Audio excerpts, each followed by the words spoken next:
Hi, welcome to Artcasters. This is episode 98. I think I accidentally titled it 99, so I'll be changing that and updating it. I'm Joshua Kemble. This is my channel, so you know where you can find my stuff. And my co-hosts are Scott Serkland. How's it going, everyone? And where can we find your stuff, Scott? You can find my stuff at circworks.com, and you can kind of see that on the little graphic right there. And you guys will have to forgive Scott if he's a little drugged up because he just got back from getting his wisdom teeth worked on, and so he's on a lot of painkillers. So it'll make for a trippy podcast or vlog. Cory, where can we find your work? You can find my work at corykerr.com, and all the social media links are on there as well. So awesome. All right, so for the topic this week, Cory brought up a really cool question, and I thought it would be a good topic because I frankly have no idea how to answer it. So, Cory, you want to kind of lead it off a little bit, kind of summarize what you were thinking? Yeah. So I was thinking about a lot of things, and some of them were kind of spawned by the two of you, but as artists, we often take the harder path. We often take the path that takes more work than something. For example, for comics, if the point was to have pictures in succession that told a story, and some people do this, but we could go in and I could just photograph actors and then put little word bubbles. Like, I didn't have to draw it. There are easier ways to do that. What got me thinking was, I have all this hand drawn work on the wall, and you can see like the blue line, the red line, the graphite, the ink, the whiteout, and then the ink over the top of the whiteout. That's a lot of like drawing and redrawing and redrawing and redrawing. You could easily do that in the computer, but there's something to taking the harder road, and when you take that and when you don't. And so one thing that really got me going was, Josh, you showed, and I can't remember what page it was from Quarterly Stories, but you showed a page in the bottom panel, because you're hand lettering everything, which I don't hand letter stuff. I use the computer. I'll draw it physically, and then I'll letter it in Illustrator. But you had reversed out lettering where it was the lettering was white, and I asked you. I just assumed that you had done that in the computer and printed it out and drew the rest of the page, and you said no. I inked in around each letter, like you blacked out around each letter. And then Scott just posted a video about, I can't remember, was it 12 or it was some numbered list of. It was 12, but it was actually 13, but I didn't want to put 13 because some people are superstitious. So it's 12 and a bonus tip. Right. Yeah. Art hack, I guess. It was 12 things that you could do, or 12 skills that you could learn to do traditional comics. And I was thinking, like, you're using like light boxes, cello tape, you're cutting things, and pasting them together and all this stuff. And it's like, there are a number of easier ways to do every single one of those steps that you did, and yep. I started with, in about 2012, 2013, when I started drawing, I bought a Cintiq off eBay, and I had never touched like ink. I didn't even know that you could ink with a brush. I wasn't aware that was a thing that people did. And so, I like inked for years on the computer. And then one day I was like, I should try this. I should try it on paper. I think it was because Sean Gordon Murphy was doing big rants back then on DeviantArt about, traditional inking versus digital inking. And I said, I should give this a shot. And so I did that, and it felt significantly different, to where I kind of fell in love with it. And I don't know why exactly, but I think there is something to doing something the hard way that connects with creativity and the process and the feeling of accomplishment, and also the perceived value of it. So like somebody who paints something digitally or paints something in oil, and it could look exactly the same and take the same amount of effort, though the digital is likely to be significantly faster. People perceive the value of the traditional media much, much higher than they do the digital media. And that's not to downgrade digital. In a lot of cases, I will do something digitally, but I think that there's a level of accomplishment of doing it without the safety net of being able to Control Z, or the safety net of if I screw something up, I can file save as right before I do something risky. And if it doesn't go well, then I just open the older file and I'm good to go. Whereas if you're working on paper or canvas or whatever the traditional media is, the safety net is gone. And so there's kind of a higher risk and higher reward with that. And so I guess with all of the rambling thoughts that I just went through, I'm super curious what you guys think, because you guys both have the skills like I do to pretty much produce whatever you want digitally. There's nothing stopping you. It's not a lack of knowledge or know-how or skill. Like either one of us could open up any number of programs right now and make whatever we wanted. And yet the three of us and many other people who are in the same boat are still using paper, or are still using board, or still using, inks and paints and whatever. And I'm curious what you guys think about that. I'm curious if there's something to that. Maybe we could start with why it is that each of you chose to do that with your comics. So anyway, that was kind of the topic that I've been curious about for a number of reasons lately. Yeah. That's a rad. I think that was a rad start. I couldn't have put it better. So for me, I remember it really clearly. I've always drawn and stuff like that, but then you learn the computer and you start doing a lot of stuff digitally. And I remember pretty vividly, and I don't recall the date, but there was this show, and I was just starting to kind of take comics seriously and did some thumbnails for a comic, my first kind of legit comic. And this was early in art school. So, you're inculcated with all these ideas, and I had just had a digital media class. So I was forget traditional, that kind of thing. Even though in school they train you traditionally, I just thought well, whatever's most efficient, gets the same look, who cares? And then I remember going to this show that was at the Hammer Museum in Los Angeles, and it was Masters of American Comics. And it was one of the best art shows I've ever seen in my life, and it had a really huge impact on me because they had original Winsor McCay pages, framed, and original Gasoline Alley pages, and pages by Frank King, and all the way up to more contemporary guys, moving towards original Kirby pages, and just classic Ditko stuff, Kurtzman. They had Harvey Kurtzman's Two-Fisted Tales pages, and all of this was in a huge gallery that generally just shows modern art, and there are these massive pages. And then I got to, at the time I was a huge fan of Chris Ware, and I had heard he did stuff traditionally, but when I saw his work in person and saw this beautiful typography, and it was all hand done, it just struck a chord with me where I realized there's something really beautiful about it. And I think I've mentioned this before, but there's one particular panel from Jimmy Corrigan, The Smartest Kid on Earth.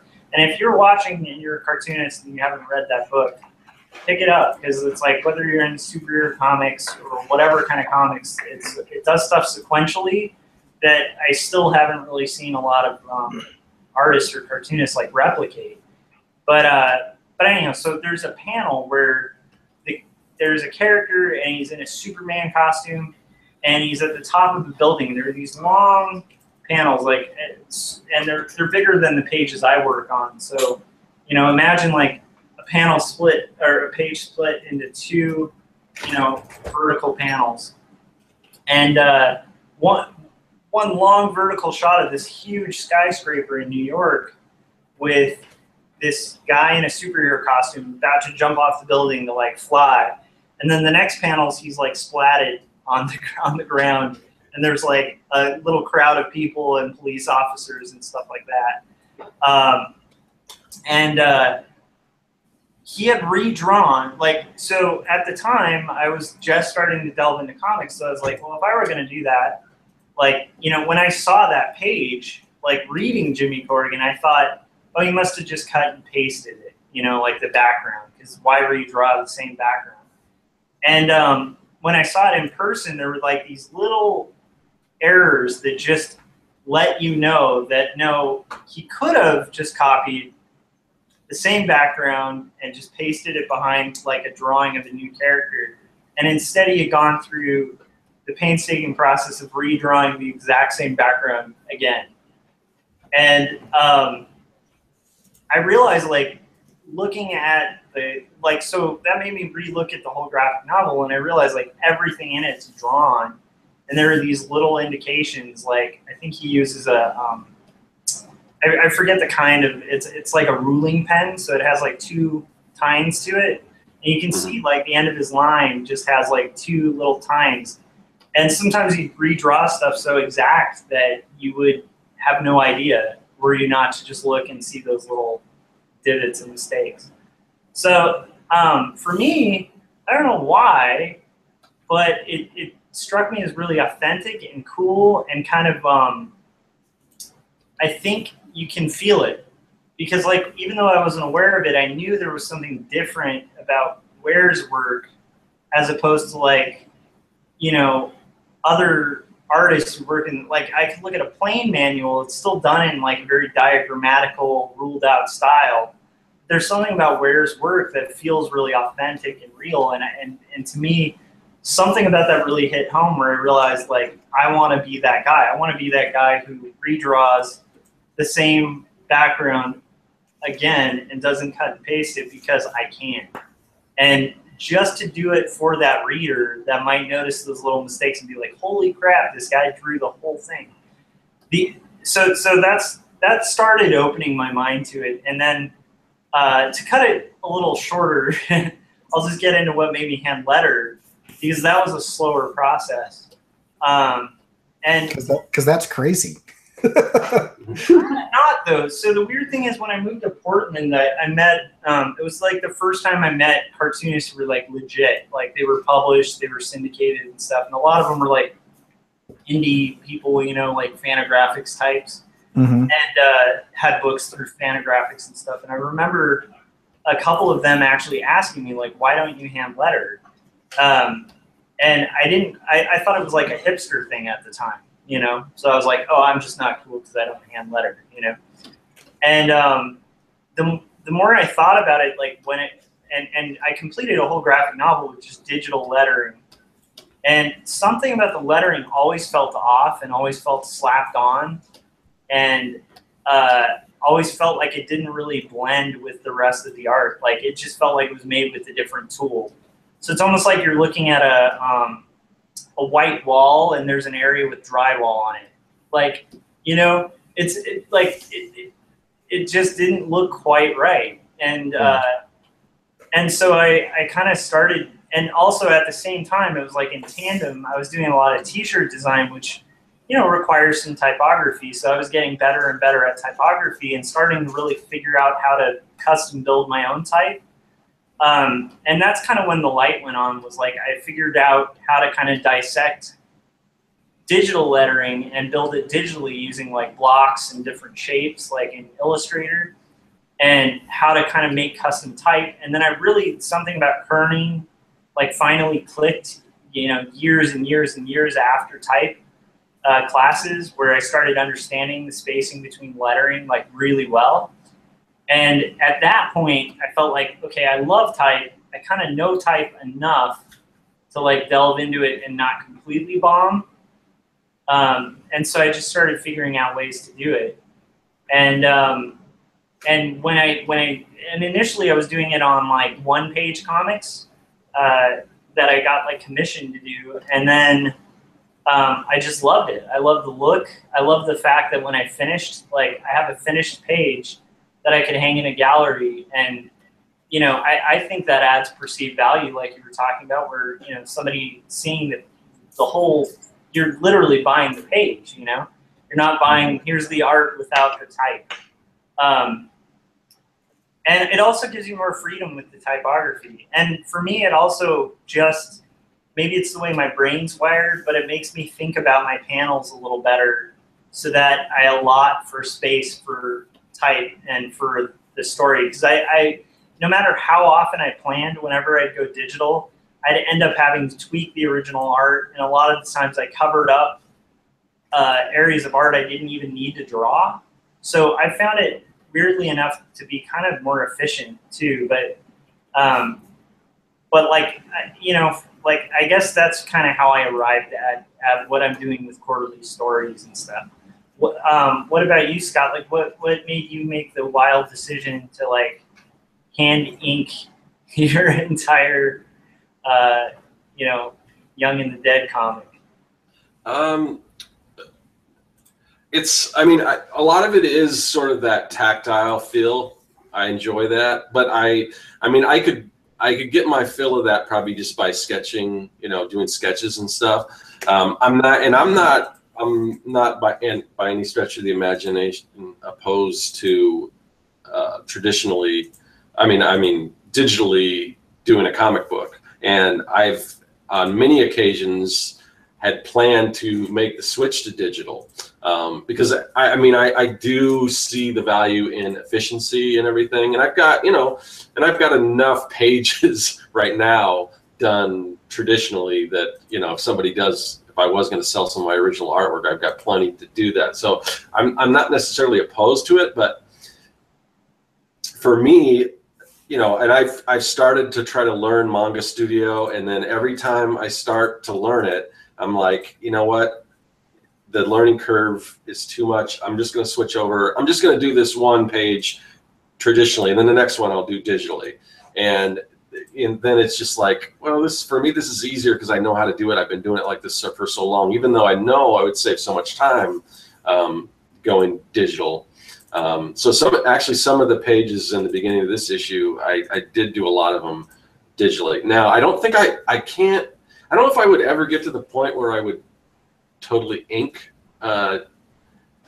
digitally. I don't know. I see so many people. I think the penciling, I think you can save a lot of time doing the penciling. And then if you print that out and you ink it, then you've still got a nice piece. It may not, and I'm in awe of Josh and how much work he puts into his pages, and it just blows me away. I don't know if I have that kind of patience, especially because there's so many other things that I want to do, with my brand and everything besides just the comic. That's just one part of it. So if that was my only side project like it is with Josh, then I could see investing that amount of time and everything. But anyway, so if I can see how quickly and everything the digital penciling can go and how it can save time because, you can flip your images, you can stretch things out. Like if your proportions are off, you can stretch and move everything around that.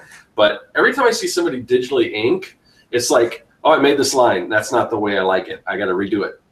You see them redo these lines, and it's like I can do in one line, and right.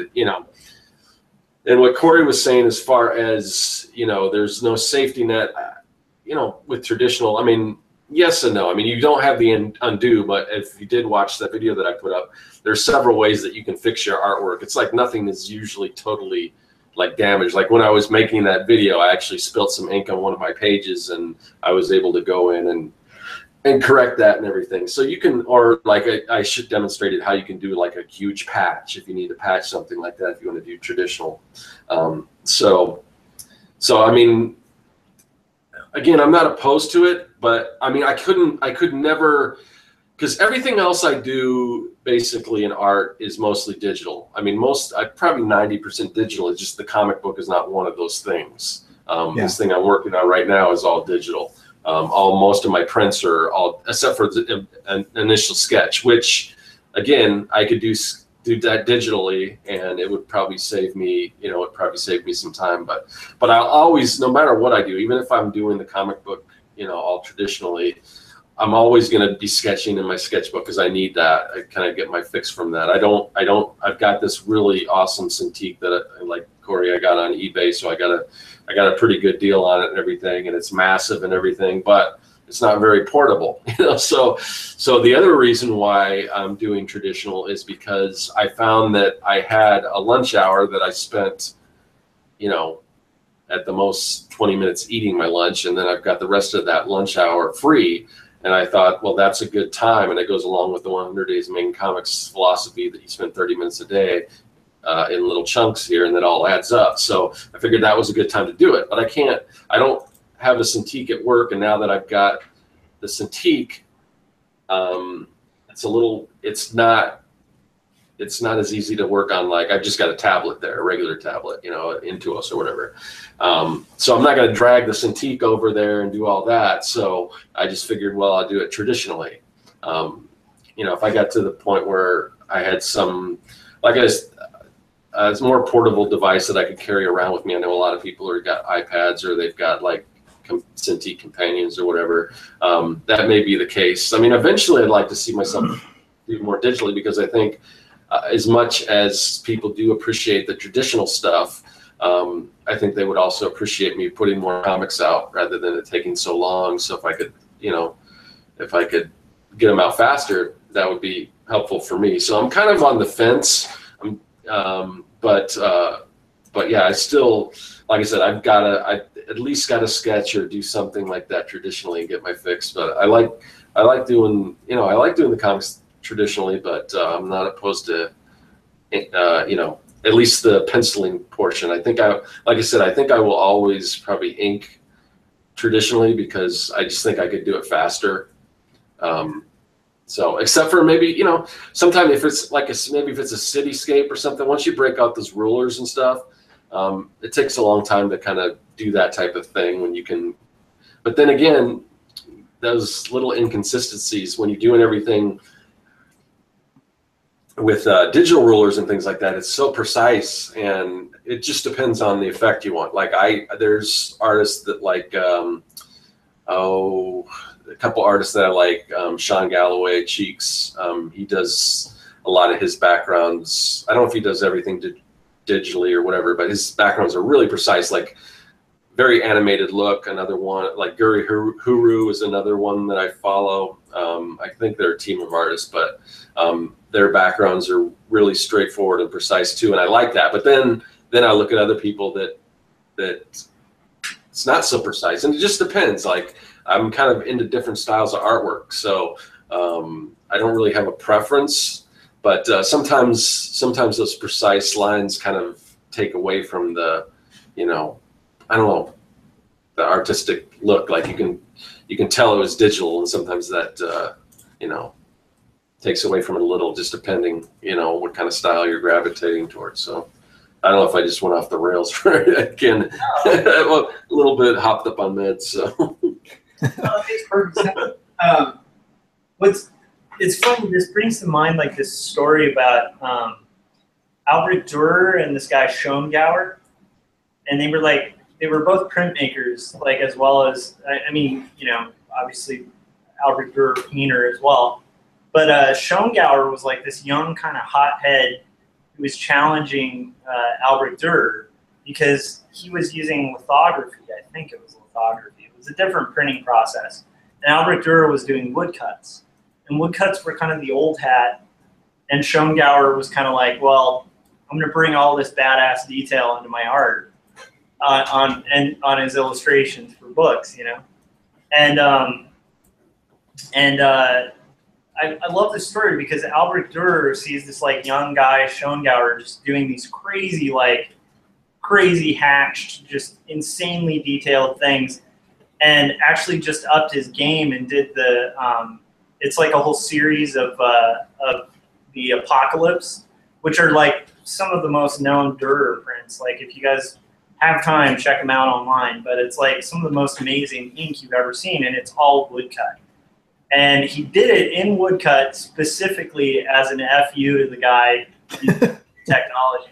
So I do think, for me, I hear that, and I'm totally on Durer's side. Like I think that's badass that Durer can do it in wood, you know, like carving it instead of like drawing it and transferring it, you know. So I don't know. I think there's something, at least for me, as an artist, when it comes to like stuff at work, there's no way in hell I'm working traditionally, you know, just with the turnarounds, everything's digital. But when it comes to my own personal work, it's like there is a little bit of a thing of like, I want to become the artist that I admire. And I'm not there yet, but like all the guys that I hold to a really high standard, all hand letter their work, traditionally ink it. That doesn't mean I have to follow that path, right? Maybe my work, like if I were trying to do like a Mary Blair style, unless I were going to use like flat gouache, or which I'm terrible at making flat, or you know, get really good at watercolors, like digitally doing that style makes perfect sense, and Mary Blair probably would take that up, you know, now. But for this style and the stuff that I dig, like I want to kind of get to the point where I feel like I'm kind of on an even playing field. So that was part of the, you know, the hand lettering, the hand, you know, inking, even working big. I kept looking at these artists I really admired, like Winsor McKay, and I was like, how do they keep getting these great things? And I can't, because they're working like 5 times the size I am. And like you can get a lot more detail and shrink it down, and it looks great. So like some of it's utilitarian, like it's weird. It's like, but I think I can't deny the fact that there's part of it that's just like, I like it. Like I don't even know if it's so much the process. I like the idea of doing it traditionally. And so I kind of want to back it up with the action. But it is weird because it does get into that self-gratification thing that's totally in art. And I mean, I'm writing an autobio comic, so I mean, clearly there's some self-gratification, you know, in my work. You know, it's very like I'm trying to express who I am, trying to make you feel what I feel, you know, that kind of crap. But like, so for me, like, you know, I won't deny that too. It's like I get so much more fulfillment, like with, you know, I have to wash my hands when I'm done working. You know, I'll have ink on my face, and like, I just don't get that when I finish something digitally. I never have. I've made art that I'm really proud of digitally, but you know, I also, well, I don't want to hog the time too much, but I do remember this one story too, of like, I got in this book called like Modern Vintage Illustration, and it was like a collection of all these vintage artists. And a couple of the artists in the book emailed me like, how do you get that vintage ink look? And I was like, I inked it. And they're like, oh, it's not like a texture or like a, because like a lot of them would work longer than I did to try to make it look like ink. Right. And it's like, I had a great type teacher in college who basically, I remember I was really into punk rock, and I was making a punk rock poster with like punk rock fonts and trying to distress them and stuff and doing it all digitally. And he was like, no, here's what you do. And he like printed out like the lettering that I was going to use. And then he took it outside and like scratched it across this like sidewalk and like spat on it and stuff, and then scanned it. And it looked so punk rock. It was amazing, you know? And he was like, yeah, I mean, sometimes the easiest solution is just do it. Like, if you want something to look like it's roughed up and crappy, like rough it up and make it crappy. It's way less work on the digital end. So it's like such a weird, I mean, it's such a good topic because it's like so many weird reasons, you know, that would lead it to. But I'm sure at the end of the day, like, I could knock out these pages probably a lot quicker digitally. I don't know. There's other things, but what do you think, Cory? Yeah, Holly in the chat is making a lot of good points, and I think it's important. She said, I've got to scroll up because she said a few things, but she mentioned that doing redrawing a panel's background over and over again, like added life to it. And I think that's a huge thing for me. Like it feels weird to be disingenuous to yourself as an artist and to the story that you're telling. And I think certain types of art and certain types of stories kind of require a certain methodology. For example, when I am telling a story that is, really organic, like right now, like the story that I'm working on here, it's an ancient Japanese fairy tale. I'm like going back to like the Jomon era, but making it like kind of fantasy-ish. It would be super weird if like I had like vector graphics in there, if the pit dwelling was like super precise, because it's made out of like hay. It's made out of grass and stuff. And so there's an organic and traditional nature to the story that I'm telling. And then in addition to that, both of you guys kind of triggered a bunch of stuff. And so just interrupt me when I am boring. But I think there's something, especially like in an autobio comic, there's a level of autobio in everything that we produce. Yeah. I think if you're being human and you're being real, then it's kind of a disingenuous thing to do something that's counter to you, right? And so, if it feels like you should be digital for what you're doing, then do that. And if it feels like you should be traditional for what you're doing, then do that. And I think we all have different levels of mixing it. Like I would love to spend the next 5 years getting super good at watercolor and like coloring all my pages traditionally, but at the same time, like I ink it a specific way and then it just feels better to color it digitally for some reason. Yeah. And so that's what I do. And I really like the idea of the imperfect nature of humanity showing up in the work that I produce. And so I'm going to screw stuff up and I'm going to make mistakes and my lines are going to be slightly imprecise and they're going to be slightly imperfect. I mean, I teach a college level class on Adobe Illustrator. I could make perfection on the stuff that I'm doing, but that perfect isn't what I'm going for. I'm going for humanity and I'm going for emotion. And that's a messy, dirty, broken thing. And so if there's a smudge or a line that's not perfect or whatever, and I've gotten to the point now where I try, and I fail every time because I'm just a perfectionist, but I try super hard not to clean up my inks in the computer either. Like I just take them as they are. And there's something to that process that allows me to show up as a flawed individual in the pages that I'm producing. That gives me a lot more satisfaction than, well, I just happen to know the tricks in the computer, or I happen to, whatever. But if I can like figure out how to do that. Now there are other times where something is super complicated and I've got to figure out, the math of, 3-point vanishing perspective, with a bunch of different shapes and some complicated thing. I'm probably going to mock that up in the computer first and then draw it, rather than like work out all of the math and try to figure out, how much it's going to diminish each foot or whatever. And so there are times where it just makes sense. But I think for me, anytime where I can bring in the humanity of it without ruining the piece, I think that adds value. And then at the end of it, because I think from the flip side, and you guys both mentioned this too, there's something about like a finished page. Like I'll show people will see my work on Instagram or whatever, and they'll say, oh, that's cool. And every single time they see like an actual page that I like put in their hands, their reaction is so much more impressed.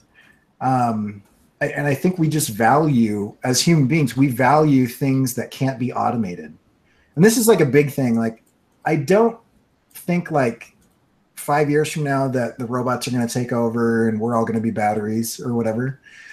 But sometime in the future, you know, they're going to automate almost everything except the things that they can't. And so I think that we have like an innate, you know, whether you believe in a deity or whether you believe in biology or a combination of the two, like I do, there's a biological imperative to appreciate handcrafted work, because you're connecting with another person in that. And so I think there's something to that. Like if I put brush to paper and somebody connects with that work, they're connecting with a piece of me more than had I kind of cheated it in Illustrator because it was faster. So, and none of that is to say that doing it digitally is cheating or is less than or is bad. But there's just something, and maybe it's super selfish, there's something for me that connects with my audience more when it was harder for some reason. I don't know. Yeah, I mean, so there's a couple analogies that makes me think of, like, I love guitar. I can't play that well, but I love like just the sound of a really good electric guitar, and I love like classic blues. But I really hate like neo blues, like the kind of blues guitarist that like it's almost like a weird fusion of like country and stuff like that. So if I hear like an excellent guitarist play B.B. King and they're just hitting notes, it just doesn't hit like B.B. King, like when he played like songs like Sweet 16 or something like that. Like when you listen to B.B. King play, like one of the things that made that guy this legendary guitarist is he's not really on time. He knows his notes. He knows the guitar like the back of his hand, but he's known for his like kind of lazy way of doing like a hammer-on or a lead that most guitarists would just do too well. And it's like he would do these things where like he delays the note like past where you should. So it's almost like he almost misses the beat. And just re-listen to B.B. King, and you'll understand, like, now as he got later in life, like, he actually got better, and I like his later stuff less. Because he started hitting it a little more on time. But, like, there's this beauty to, like, hearing, you know, somebody really authentically play. Like, I'd rather listen to, like, you know, it depends, though, because it depends about, like, what you're doing. If you're playing math rock, you have to hit every note perfectly in weird timing. You know, if you're playing blues, it should be like a really authentic thing. And so, like, you know, or if you're playing punk rock, like, I want to hear somebody screw up a chord and keep going. Like, I don't necessarily want to hear perfection. Yeah. 'Cause perfection is kind of like, it's something I used to tell my students, which was like, this duck thing, where it's like, trying to teach them about concept over execution, where I'd rather see, like, you know, I'd rather go into a gallery and see like a stick figure drawing of a duck that says something, whatever it is, it says something that makes me think for just a second. I'll at least remember that artist. Maybe I'll hate them, maybe I'll love them, but I'll remember them. Like a lot of people are split about Pollock and his paintings, but you know his name, and if you hate him, you know his name really well, because it's like his art does say something. I'd rather look at that than like a perfect rendering of a duck, where it's like I look at it and I'm like, yep, that's a beautifully drawn duck, and then I walk away because I've seen a duck, like it's not saying anything to me. I'm not going to look to see what artist did it. You know, it's just like, to me, I'd rather look at something that has some kind of statement, whether that statement's about movement or action or, you know, whatever it is. And I feel like you're kind of, at least, you know, having a high concept's good, but you know, just saying something aesthetically with like a variation in a line instead of having this perfect little vector line with the, one of my pet peeves, the little rounded vector point, because you don't even want to taper them. Pet peeves. Taper your lines, guys. But yeah, you know, the imperfections make it good. And if you're gonna go for perfect, like go hardcore for perfect, like, and then say something with it, like have a reason for going perfect, like that. At least that's where I'm at, you know. But I'm also like, I'm one of those guys, like I don't get a lot of kicks like hearing an excellent musician just nail every note. Like I want to hear that music, like what does that musician want to say? You know, it doesn't mean they have to screw up. It's just like I need to feel something from it, you know? I don't know. Does that kind of make sense? I think that translates because yeah. Well, otherwise I could take all of those notes and I could put it into GarageBand, and I don't need a musician. Yep.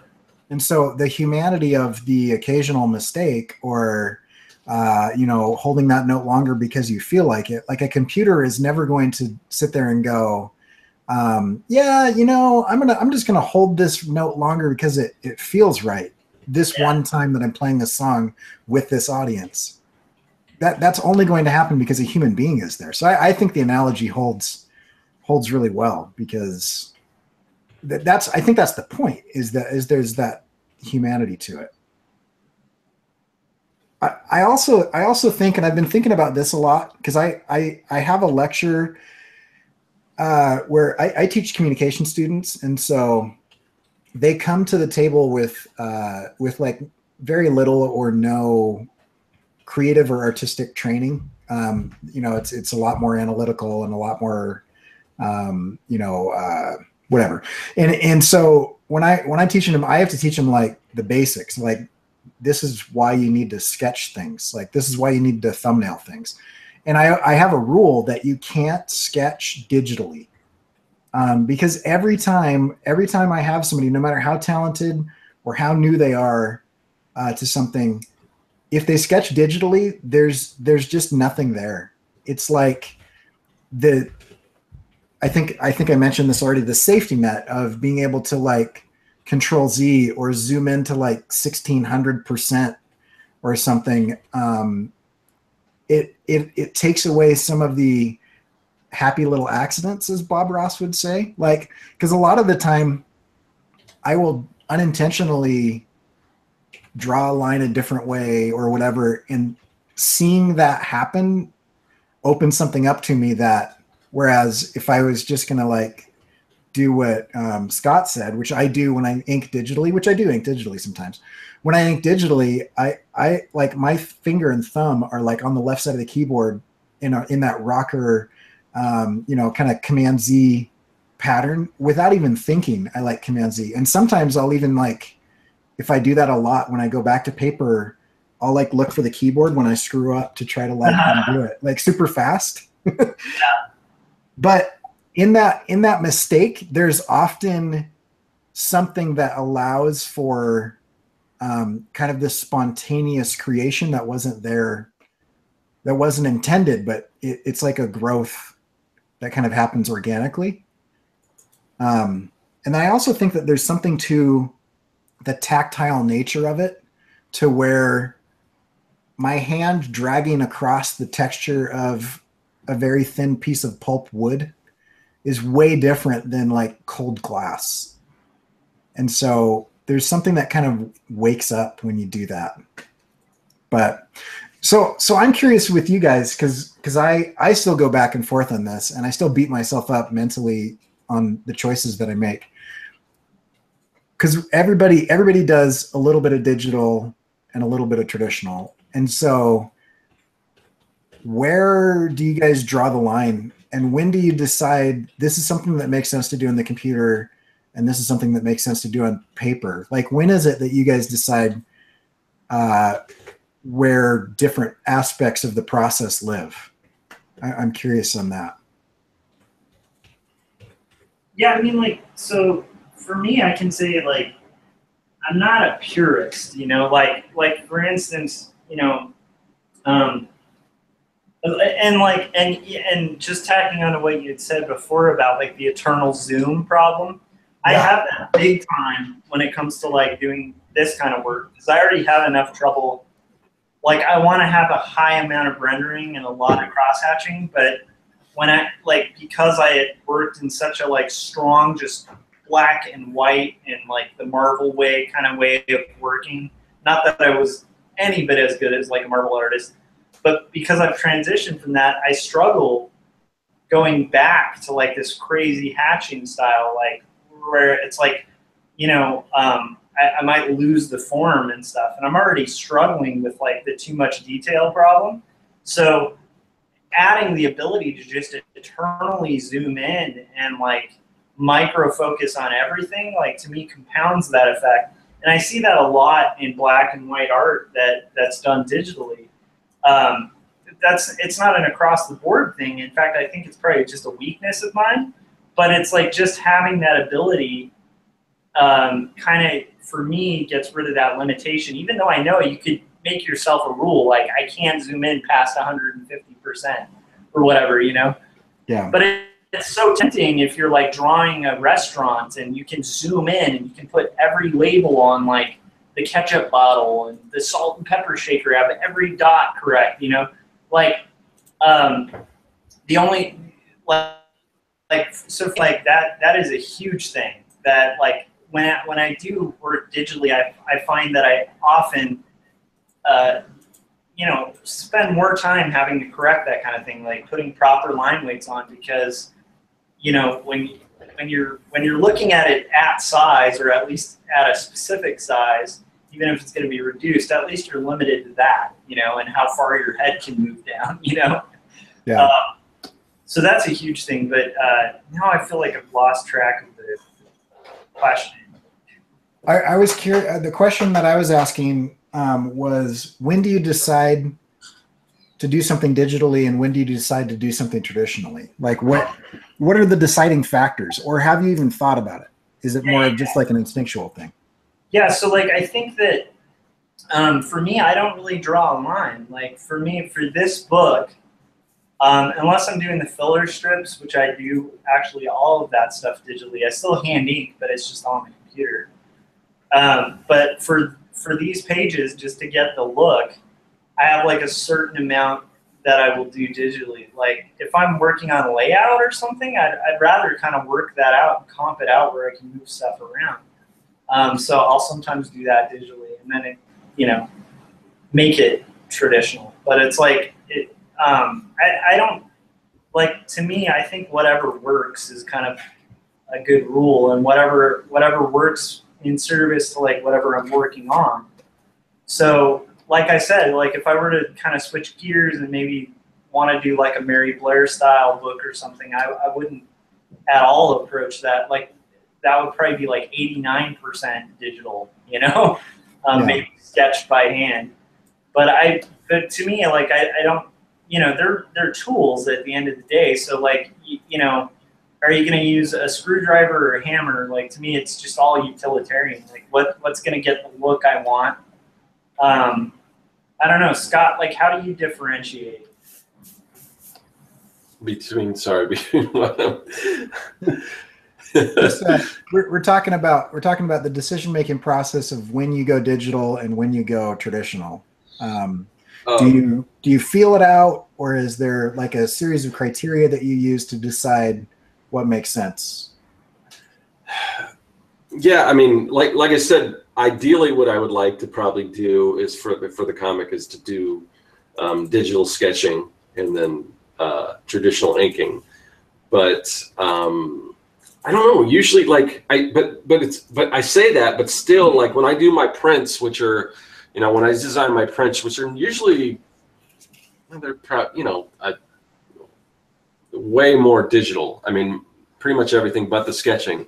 But still, for whatever reason, I still sketch those by hand. And I don't know if it might just be the portability factor, because like sometimes just where I am, I'll do a sketch in a sketchbook or on a loose sheet of paper or whatever, and I'll say, oh, I kind of like that. Maybe I'll make a sketch out of that. And then I'll just kind of start from there. So I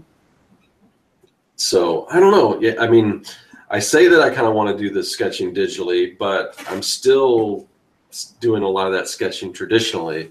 But as far as, I kind of agree with you guys are saying as far as whatever works. You know, it is kind of, because obviously I can do both. I mean, some of it comes down to what's faster. Like, I'm still of the opinion that digital inking is a little slower than traditional, at least for me it would be. And based on what I see, like I said, when you see people draw this line and then, oh, I don't like that, draw it again, and it takes them 4 or 5 times to do that. But then again, if once you lay that, I assume if your pencils are tight enough, then it's not going to matter, because you're not going to have to readjust, like resize things in that digital stage. But if you're like me and you work super loose in pencil, sometimes when I do put down a line, it's like, because I'm not actually drawing right over the line precisely, I'm just kind of using that as a guide. Sometimes I put down an ink line and it's not exactly what I want. Now in that case, digitally I could shrink that or redo it or whatever. But yeah, I just think it's a matter of, you know, whatever works and whatever saves you time, I guess. Or, you know, I mean, like Josh, obviously Josh could save a lot of time if he did things differently, but he does that all day at work, and you can tell that his, I was going to say passion, but if you guys watch Cory's latest video, you'll know that maybe there's better terms to use. But you know,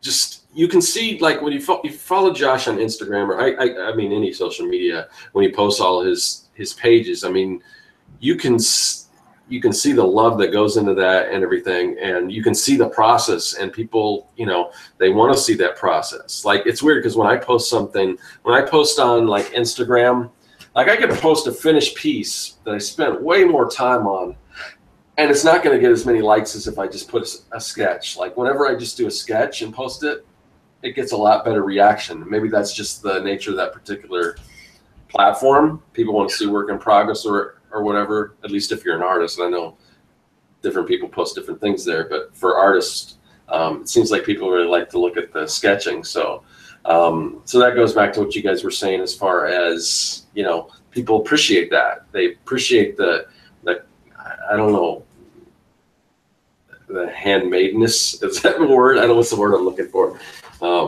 It is. I don't know. Yeah. So I don't know. I think I just kind of danced around that topic and probably didn't answer what you guys are saying. But no, it sounds like you kind of did. It's weird. I keep being reminded of all these weird stories that I've heard. Like, so there's this kind of classic story, and it's about like a sculptor, and he's working in, I mean, I don't even remember the sculptor, but he was like working in like a cathedral, and he was like putting like this like bird like at the top of like the cathedral, like on an awning, and he's like taking all this time sculpting it. Some guy goes like, why the hell are you taking the time to sculpt that? Like, nobody walking in this cathedral is going to see it. And at that point he said, like, I'm pretty much doing that because like I'm making this for God, not for, you know, the people in the cathedral. Mm-hmm. Like they can see it, but like so like, you know, of course this is like back in the day when everybody was like Catholic, you know, like because they would be murdered if they weren't. So I don't think, I'm not trying to bring like a religious element to this. For me, maybe that is part of it, but for most artists, like whether, you know, there is kind of a spiritual element to what you're doing as well as and this is going to sound super like hippie, but at the same time, it's like there is kind of this ethereal thing to what you're doing that goes a little beyond just doing it for other people. And some of it is like just doing it for the craft of it. Like, it's almost like doing that little, like if you're a car guy, it's like polishing the inside of your engine, even though maybe, unless you're at a car show, like you're not going to be showing your engine to people.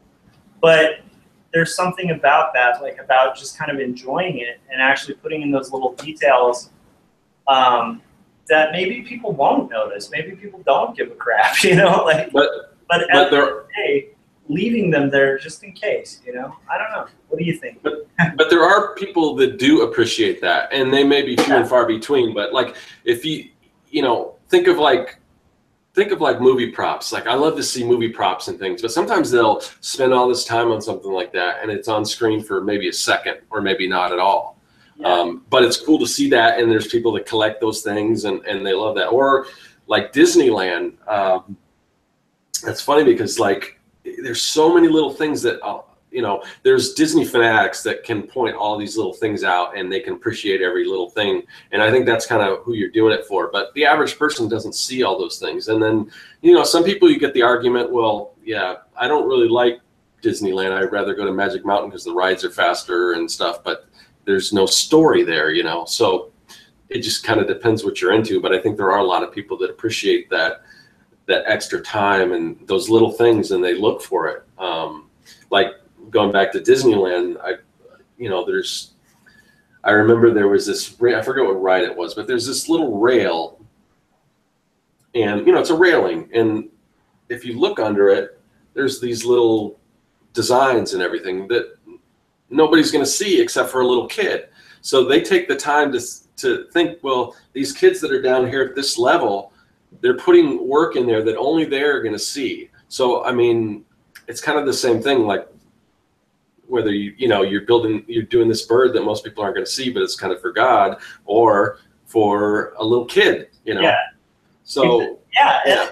I think the Disney thing's a great example, because I think that for a very long time, like from what I hear from Imagineers that I occasionally talk to, like it's starting to kind of, I think other parks are starting to kind of clue into why Disneyland is so big. Like aside from just having this massive property and stuff, it's like, so you're starting to see that in like other parks like Harry Potter, right? Like at Universal, they finally kind of starting to understand it, I think. But it's like, that is kind of what's always made Imagineers great. And as somebody who grew up in California, you know, and went to Disneyland a lot when I was a kid, you know, it's like I remember really loving that stuff, because you're able to be fully immersed in the experience. And like, I think that's kind of what it's about, is like, you want to kind of fully immerse people. So I think that's the effect that you have of like redrawing a building instead of cutting and pasting it. Because I think there is something in most people, when you see like a font that's punk rock font, right? There's a part of you that's like, yeah, but that's a font. You know, I mean, I think there is a part that just can kind of tell, you know? And it's like that weird, it's like a sense of smell kind of thing, you know? You can smell authenticity. Maybe some people can't, you know?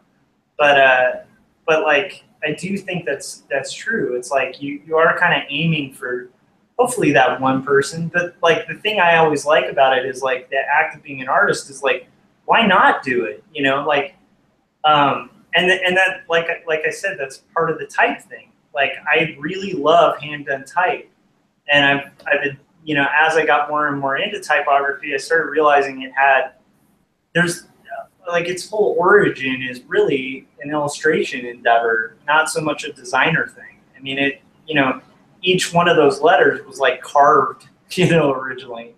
And, you know, prior to that, like you have illuminated manuscripts, and like there's this rich history of people constructing type, and it is a drawing. Like a letter is a drawn form, or can be. And I've always been fascinated with it, and I just reached that point, that fulcrum point of like, you know, I guess if you have a competing theme park and you're like, I like all this detail, just having that moment of like, maybe I should put that on my rides.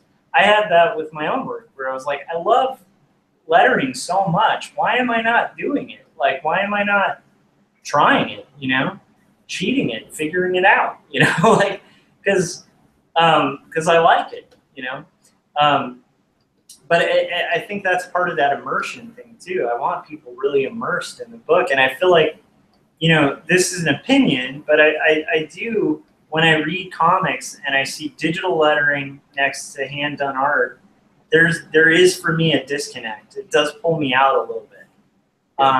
And I don't know why, but like you look at Charles Schultz, like a peanut strip, and the whole thing flows and it works together, because it's like all built out of the same, you know, wobbly construction if you're talking about later Schultz. You know, I don't know if that makes sense, but yeah. Yeah, for me, the reason why I do digital lettering is just because my handwriting is so atrocious. But if I had better handwriting, but I do appreciate, and I showed this in my video, but I kind of like how Kevin does it, where he'll type everything out, you know, digitally, and he'll print it out and he'll go over it by hand. That way, if your handwriting's not great, and I don't know if Kevin's is or not, but you kind of use that as a guide, but it doesn't look like it's done by the computer, because, you know, you're using it as a guide, and the S's aren't all going to look the same, and, you know, and you're going to have, it's going to look more, well, it is hand done, but you're kind of, it's like, just a little trick. Yeah. Yeah. I mean, I do that with a lot of my type. Like, I actually will like do it digitally and then, you know, redraw it, you know? Because it's hard, especially, I don't know if any of you guys have ever done, like, you know, large sign painting or whatever, where if you don't plan it out perfectly, you don't have enough room for your letters or whatever. But I mean, obviously you want it to look good. If your handwriting's so bad that it takes away from the finished piece, then maybe do like I do and go digitally. But if you're good enough where you can have it so you know, everything is centered and everything, and it's, you know, everything's in the right place. And again, there's hacks to get around that, like you know, doing it digitally and then tracing over it by hand. Yeah, if you're good enough to make it look good, definitely go that way. But for me, I just think it would probably take away a little more from the art, just because, unless, you know, I guess if I spend enough time and really taught myself better how to hand letter. What I think I would like to do is do my, you know, take some time, do my own font digitally, but make, you know, make a number of different options, like 4 different T's, or, you know, whatever your letters are, you know, just so it doesn't look like it's as digital. So there's those little scratches in the record, you know? Yeah, yeah. It is interesting. It's funny though, like, because I think we live in a day and age where, like, you know, like traditional hip hop, like, you're gonna hear it. I shouldn't call it traditional, old school hip hop. You know, you're gonna actually hear record pops, and they're not like samples. Like, those are legit record pops because they're playing records. You know, yeah. And we live in an age where, like, people want that authentic sound, so they just use like a record pop sample. But the irony is, some of the time, even in mixing music or whatever, just using a record might be quicker and more efficient and sound more authentic, you know?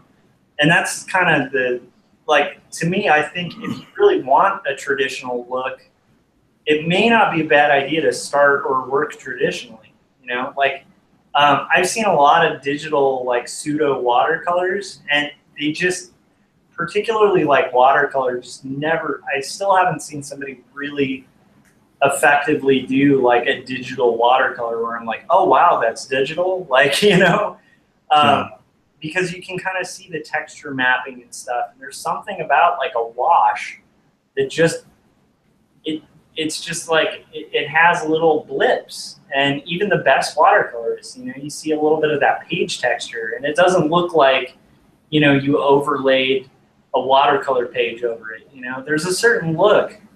But, like, once again, it really depends on what you want. 'Cause maybe that's the look you want, you know? I don't know. Yeah.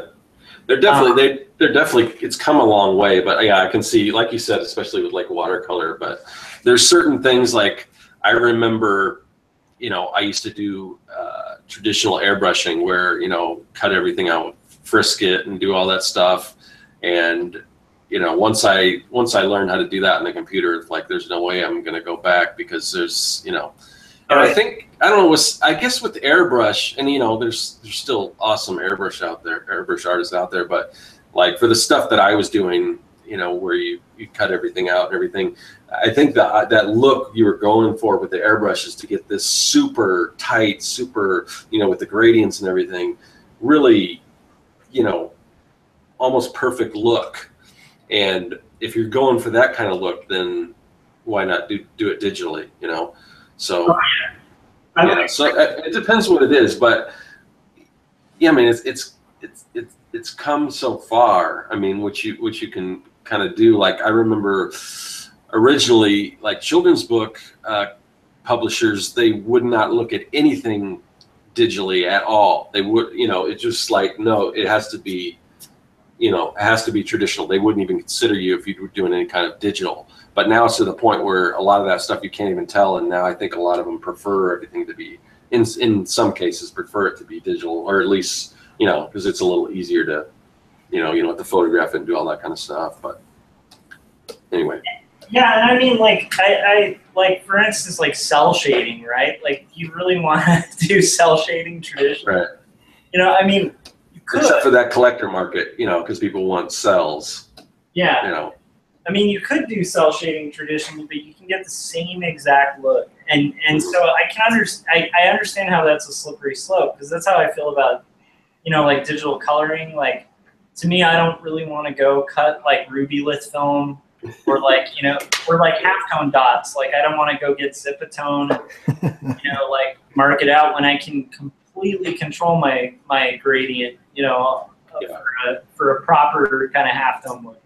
Yeah, but again, and it's almost, sorry to interrupt, but I was just because what you're just talking about, I've got a friend, Eric Mengel, who does this. He's got the longest running mini comic in Arizona, and he takes pride in the fact that his Zipatone, he prints his own Zipatone on sticker paper and does all that stuff. And sure, you could do it all digitally, probably faster, but just like with what you're doing, Josh, I mean, that's part of his process, and that's what he loves to do, is cut that stuff out. And when he shows you a page or when he talks about his book, he's quick to mention that, I print my own Zipatone, this is what I do. So, and it's very, it's very DIY. So. Yeah, and I think like that's where I was saying it's kind of a slippery slope. It's like I have certain personal barriers, right, for myself, where I like to work digitally and where I like to work traditionally. And I totally recognize that like there's kind of a blurry line, because for me, once again, with something like Zipatone, I'm like, well, why wouldn't I just do it digital? And I'm sure like right down that slippery slope, there's somebody going, well, I can get the same effect in ink digitally, so really, what's the point of traditional? I think it really is just a self-gauging thing. And I think part of it's like just thinking about the kind of artist you want to be, and obviously like, if I think this all applies to passion projects, because like, you said the word, Cory. That's okay. What? You've taken a YouTube hiatus, so you don't know my personal pet peeve with the word passion. Go ahead. Passion is. Yeah, but with like with like personal projects, it makes a lot more sense. With professional, sometimes just the nature of the business is going to force you to do digital. Like if you wanted to do airbrush art, which traditionally like had a huge market. Like I know a lot of guys who did like biomedical back in the day, and it was all airbrush or marker art. And, like a lot of it was like, like those diagrams for like your teeth and like what's your circulatory system like and stuff, and they do that all traditionally. The second digital kind of came into the market, like just the turnaround times that digital artists could offer, like hardly, I don't know one person in that industry who's trying to get that kind of airbrushed or like really high marker rendering look that isn't working digitally, because just realistically to hit the turnaround and be able to do quick revisions, it's a no-brainer. You have to kind of go digital. Yeah, it's the same with technical illustration. I can't see somebody with their ruler and their technical pens and everything when it's so easy to just do all that stuff in Illustrator. I mean, because that, again, I think comes back to that's a look you want to be super precise, and you really can't get much more precise than the computer. And I don't think people, I mean, there might be some, I can't speak for everyone, but I don't think there's people that look at technical illustrations and like, oh, I really like the way that was hand done with the technical pen and a ruler, I'm gonna buy the original page of that heart diagram that you did. Yeah. Like nobody's gonna want, oh yeah, this guy did this this technical drawing of a lung, and I own the original page and I hung it up on my wall. Yeah, and so like once again, it really depends. Like if you're doing oil paintings, like, and you're doing Wizards of the Coast cards, sure, it'd be fun to oil paint it, but do you know what they pay per card? Like, you have to knock that out digitally. I have a really good friend who did a lot of cards for them, and like, he initially had that idea, like, I'm going to be the guy that does it traditionally, because he's an amazing oil painter. But it was just a matter of like cost versus and time, and like, no, it's got to be digital. I can't sit and like set up my oils, you know, but like knock this thing out that's due in like 24 hours or whatever, and you know, is paying low, you know. So it really is like a practicality thing, and once again goes back to that whatever works. Funny on the technical illustration thing though, because most people who looked at Chris Ware's work for a long time, even my students, like, would always think that he was just doing it digitally, because he uses pretty much a single line weight in most of his comics, you know, so it looks very much like an airplane diagram or, you know, something like that, but it's using a ruling pen. And it is funny, but I mean, he does, you know, people have him do New Yorker covers that are like 3/4 perspective cutaways of buildings that could be done a lot quicker digitally, but for some reason they go to Chris Ware, and I think it's partially because of that. Like, it is, yeah. And people pay a lot for those pages. So, you know, it's hard to say. Like, if I were working in that style, as much as I admire Chris Ware, I'd probably just go digital myself. Because it's just like, that's, you know, you're doing a 3/4 cutaway where the line weight isn't changing. Digital, you know? Yeah, right. But I don't know. You know, it is a, man, this is a good topic. Yeah, because I mean, I do a lot of, you know, if he's not my comic work, but like when I draw like posters, like if I do one of a mech or whatever, it just, I actually enjoy doing that on the computer way, not just because it saves time, but I like going into Illustrator and doing all these real technical lines, and you pulling out your circle tools and making your ellipses, and then it just, and you switching between your different, you know, your line weights and all that stuff. I mean, I like doing that stuff in digital, and I like the way it looks, because in that particular case, I want it to look super crisp and everything, rather than, you know, my comics, which are a little more loose and everything. Yeah, that makes perfect sense. If I were going to draw a mech, I'd probably do the same thing, you know? Because it's like, just, it really is, it's all in service to the story, I guess. But then it also just depends on, you know, what it is that you want that mech to look like. Because if you're going for, you know, an Evangelion mech where it's obviously a mech, but it's got a lot of like fluid human-like lines, you know, that might make way more sense to do with a brush or something, Yeah. You know, than like a Gundam or something Yeah. like that, or if it's a like lot more straight. Yeah, or if it's like battle damage, or that's the look you want. If I ever finish this book and I have this idea of doing sort of this hip hop, you know, mech / kind of idea. And a lot of that, the mechs will be all graffitied up and damaged and kind of makeshift looking. And in that case, you know, of course, that would be a comic book, so I'd probably do, you know, a lot of that traditionally.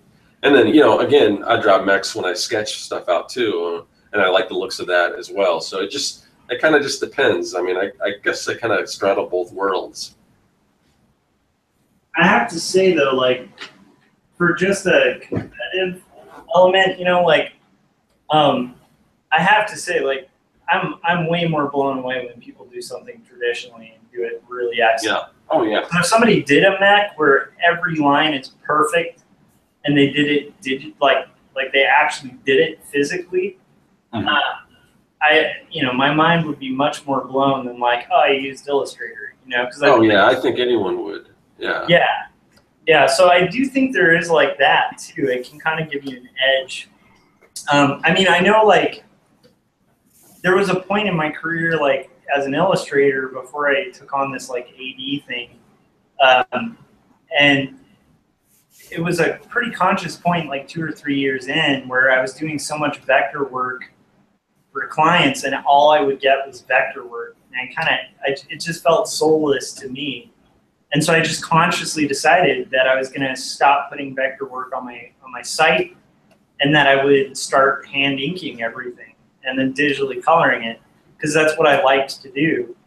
And magically enough, like when I did that, like I started getting more work that I liked doing, because I was only presenting that, you know. I was like, you know, so for a very long time it was like all hand done stuff. But you know, like I don't know if it's that way for everyone. Like I you know, at that cartoonist guild thing I go to, the like a lot of the cartoonists are actually transitioning the other way. These are like guys who've been doing traditional like New Yorker cartoons forever. And, you know, a lot of them were showing me the iPad Pro the other day. Like, these look great. Like, this is awesome. I'm never going to draw it. Like, I don't have to pay for paper. Like, this is awesome. And it's quick, and I can revise it super quick. And, you know, so, I mean, like, and for a lot of people, it's just like, that works, you know? Like, the iPad Pro is like their new, you know, way to work traditionally but digitally. So I really do think it's like, if to you it feels kind of soulless, then maybe try doing traditional. Or if you're having trouble getting the traditional look, you know, like that always mystifies me when people are like, I want this to look like an acrylic painting. Well, then try making an acrylic painting first. Yeah. Right. It also helps you when you work digitally. Like a big problem for people who work digitally first, who try to like simulate like an oil painting or an acrylic painting, if they've never painted like traditionally, it ends up kind of looking digital because they're not approaching it like a painting. Like, you know, where you start with like your darks and you know, work your way to your midtones and then your lights, depending on the medium, right? But like the point being, like there's methods you use traditionally that you wouldn't even think to use digitally. So, you know, like that's another reason to work traditionally too, is when you do transfer to digital, at least you'll have a solid understanding of what you're trying to emulate, you know? I don't know. Yeah. Yeah, and I think along those lines, like digital will always attempt to be as close as it can to traditional. And the reason for that is because of everything we've been saying. But if that's the point of digital, is to make it look traditional, then oftentimes, just like you've kind of said over and over, oftentimes it's way harder. And that's what I'm finding, like this, that I even this that I'm doing right now, I could probably do it way faster on the Cintiq, inking it. But like it would still just not look like. There have been a number of mistakes that I've had in just the few minutes that I've been inking this with a brush that would never show up on the computer. And they change the way the drawing is. And that's something that a computer will never be able to do, is that, you know, the brush splits for a second, or, you know, jogs over, or, you know, I mean, maybe eventually we're going to get styluses that react like a Kuretake brush tip, but right now it's a piece of plastic or sometimes felt. And so it even feels different. Like the response, the tactile response that you get as you're doing it feels different in your hand. And so mentally that's translating in your brain differently than it does when it's digital. I wonder, I was thinking as you guys were talking, I wonder how much of this comes to like client work, because when I'm doing my own work, there aren't a lot of revisions because I am making it the way that I want to make it, and I'm my own client. But when it comes to doing work for other people, you know, I have like built into my contract, I have that they get 3 revisions before they charge them more. And so there are times where it makes so much more sense to do as much as I can digitally, because it's layered and I can just change that one thing, rather than having to go back and be like, well, I'm gonna have to either wipe that out or redo this entire page. Yeah. So I think that comes into play too, like how much artistic autonomy you have, you know, whether there's an art director involved or whether there's a client or whether it's your own, you know, kind of side work that you're doing for your own pleasure. that seems to come into play. Yeah, when I was doing more client stuff, it was pretty much all digitally. The sketches might be traditional, but everything beyond there, it was digital. So, yeah, for that, is that reason. Because of the speed? Yeah. Yeah. Oh, yeah. Yeah. Unless it was, I guess.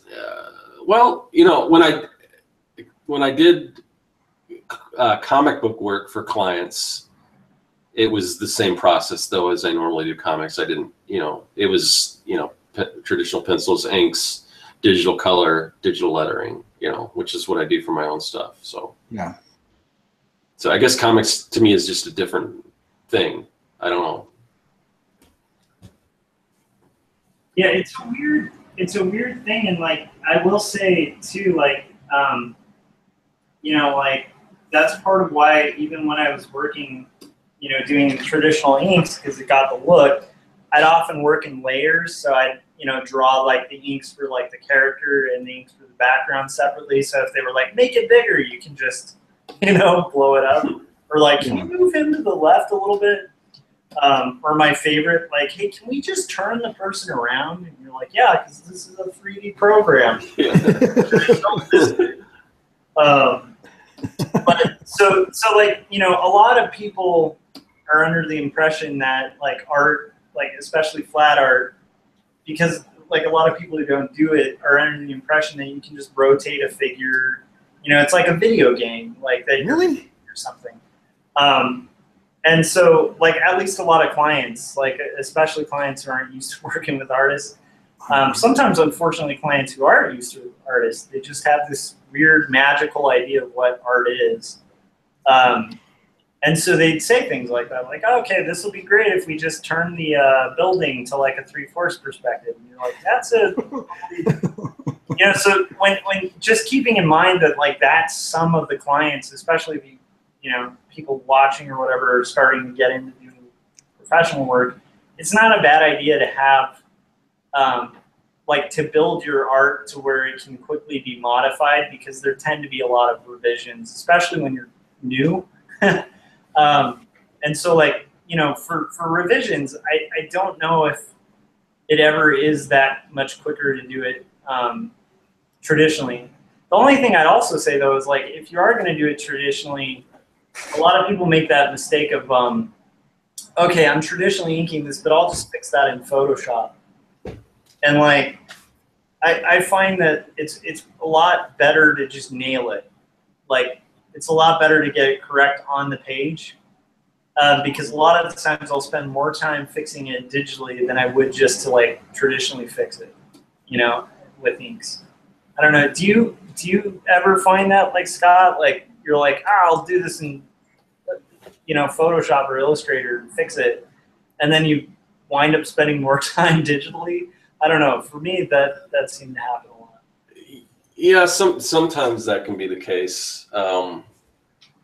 Like I was just redesigning the logo that should have been, you know, they wanted some changes to it, but because of all the, you know, all the multiple pieces in it, I had to break it apart and move things around. And depending what it is, sometimes, not in this particular case, but in some cases, sometimes it's just easier to start over again. Like I remember, like, you know, before I got my art career going, you know, I would work part-time doing construction. And I remember we had this one job where, you know, I think it was remodeling a kitchen, and they basically tore the whole thing down and started from scratch. And I'm like, well, couldn't you have just like redid this or that? And they were saying, well, the problem is you've got to like get around all this other stuff that you're taking apart, and it's in the way, and it's, you know, and it's just easier just to take the whole thing down and build from scratch. So in some cases, you know, that's the same with art, you know. I guess the main thing is if you can realize what it is before you start, whether it's easier to redo it or whether it's easier to correct it, I guess. Yeah. Before you start. Yeah, that makes sense. Cory, have you ever made that mistake? Like I wobbled this line, I'll just fix it in Photoshop, and then you're like 10 hours later on Photoshop, like, why didn't I just? Yeah, I I've done that to like an embarrassing degree. I remember I inked an entire page, and then I don't know what I was thinking, but I went in and I started shaving little bits of the line off with an eraser, and I didn't realize I was doing this at the time, but I looked back and it literally was hours and hours and hours. I had like taken an eraser and cleaned up the edges of both edges of every line on that page. And then because once you start, like, it didn't make sense to stop because it was changing what that part of the drawing looked like. And so like it was all because of this one little like hair of the brush made a little mark that I didn't like. And so I cleaned that up, and then I saw another one and I cleaned that up. And then I just went down this rabbit hole where, I woke up hours and hours and hours later, and it would have just been, I should have just inked it digitally because it became so perfect. Yeah. And I started, it was terrible. I actually set a time limit now. I'll set a timer. If I do clean up inks, like if I screw something up really bad and I don't want to redraw the whole thing, I'll scan it in and I'll say, okay, I'm going to give myself 15 minutes. And no matter what happens, I'm getting off the computer after 15 minutes, because otherwise I will just re-ink digitally the thing that I just inked traditionally. Yeah. So yeah, I've done that too many times, and it's, yeah. So it's always a good test too if like somebody's new to inking, for them to just like when you're like halfway through, just scan it and then adjust your contrast a little bit and see how good your lines look. Because you really start, like, once you transfer traditional inks to digital, and you just go straight black and white, you really get a much better picture of like how cleanly you're inking. Because when I first started, I inked really sloppy, and I thought I was really tight. And I, learned very quickly when it came to like that separating. Like once you up the contrast, you really see like where you blew out lines and stuff. Like not because of the digital, but because you maybe didn't do a clean edge on your line. And for me, I struggled with that a lot at first with like inking. And I remember that being a big wake up call of like how bad of an inker I was, So like, I don't know, I always give that tip to anybody who might be just delving into like the hand inking thing, like just see what it looks like scanned when you think it's really tight, because a lot of the times what you think is tight on paper is not at all like, good inking. I don't know, it made me have a lot of respect for comic book artists, comic book inkers, like especially back in the day of like the stat cam. Because I'm sure a lot of them, when they started inking, had to go through that whole long, laborious process of doing the stat cam, and then paying money for it, and then seeing the result and being like, oh shit, Yeah. Well, yeah, and a lot of inks back in the day were just huge and thick and chunky for that reason. It's like, I need this to show up, and so I don't have any other choice. A lot of the feathering and super fine line work that we can get out of traditional inks today is only available to look at in print because technology has advanced so much. Oh yeah. Yeah, even the level of like cross hatching that I'm doing on this, I don't know if that would have been replicable or replicable. Replicatable? Back in the day, Yeah. Well, definitely not if you were doing like newsprint. Oh yeah. No. And a lot of the like pulp comics of the 30s and 40s or whatever, that the paper quality was so poor that even if there was the technology to capture it, the inks would have just bled to the point where. Yeah, I don't know. I actually like to leave.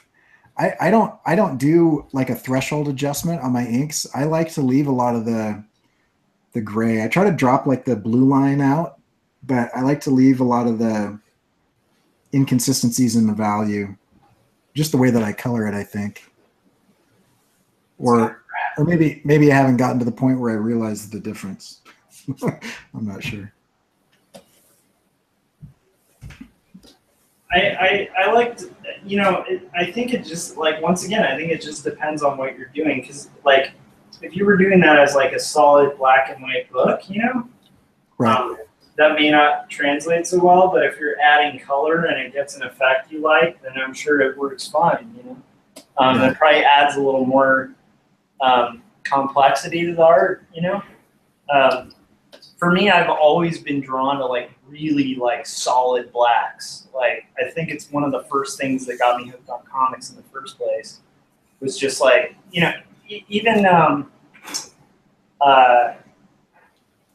oh my goodness, I'm blank. Charles Burns, right? Like, I discovered Charles Burns because I, like, walked into a skateboard shop and saw, like, a skateboard deck that he had done for, like, Santa Cruz. And I didn't know who he was, but I was like, I love that look. That's so cool. Like, the black looks so good. Yeah. With the feathering and everything. And a couple other album covers that he had done, and I didn't know it was the same guy, but I was just like, I love that look, you know? And I don't know, for some reason, just like that really pure black really is something I love. So, like, that's part of why I chose to do, like, a black and white book, because I want it to be like a pretty solid black and solid white, and then a lot of little hatch marks and stuff. But Yeah. But if I were working on something that I wanted to have a different look to, I may approach it differently. I think that's the cool thing about all of us, I think, is I don't think any of us are, like, super married to, like, a specific style, you know, it seems. Yeah. We just kind of will pick whatever works for what we want to do. Yeah, whatever serves the story. Yeah. Yeah, I don't know. I think that's pretty important. Because otherwise, I mean, I guess it's fine to not do that, you know. But you get pigeonholed pretty fast. You know, oh, he's the guy that does X, you know, or whatever, and that's the only thing he can do. I don't know. But I like switching it up. Also, I've really only been doing this since, I don't know, what is it, about 5 years now, and so I feel like I've got another 10 or 15 years to go before I really feel like I know what I'm doing.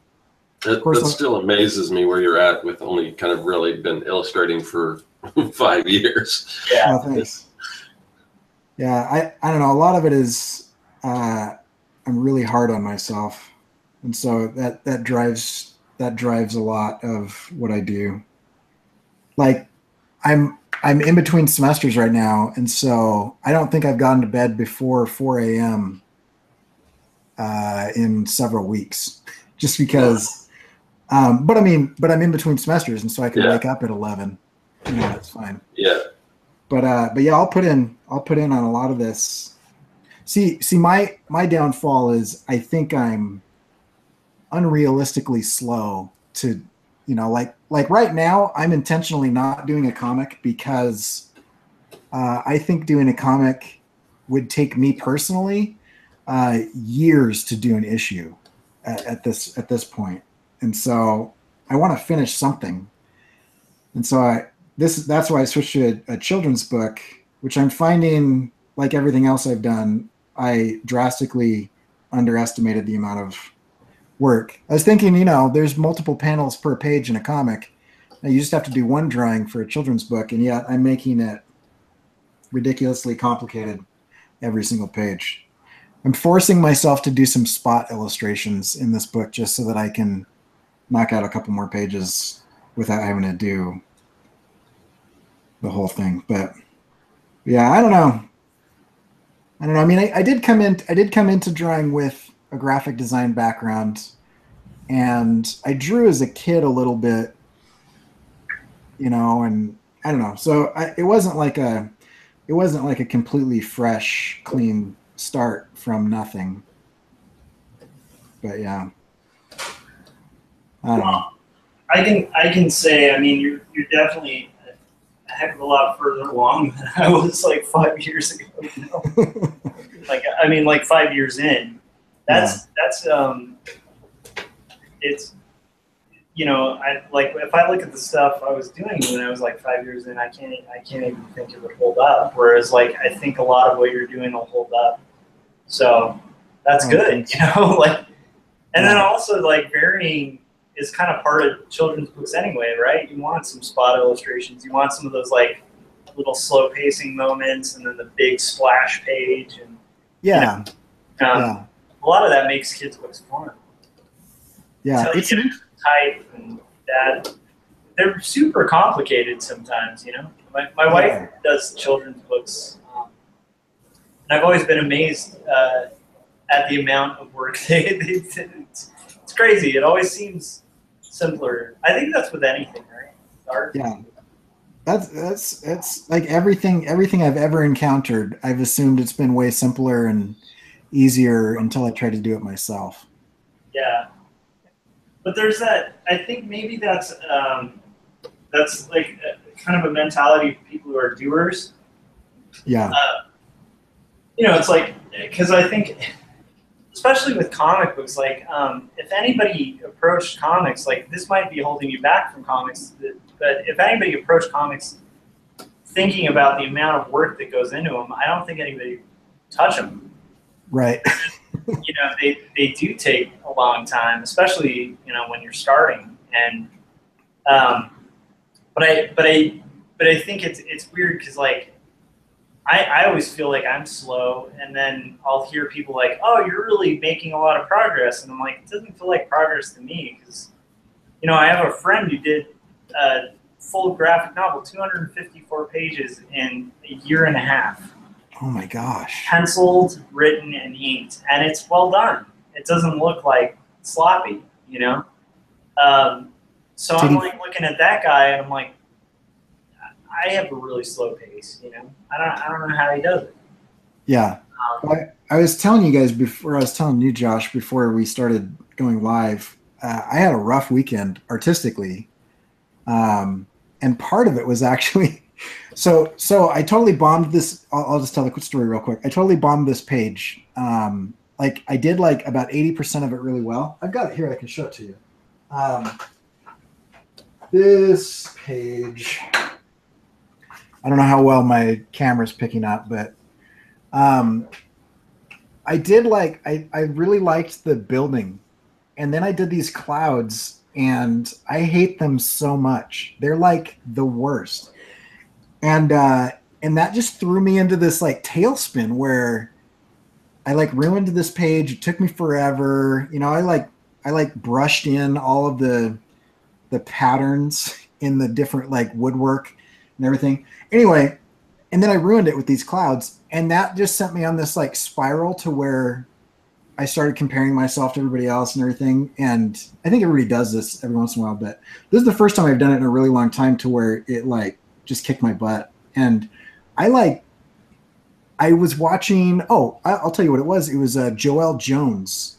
Are you guys familiar with her? She does like Lady Killer.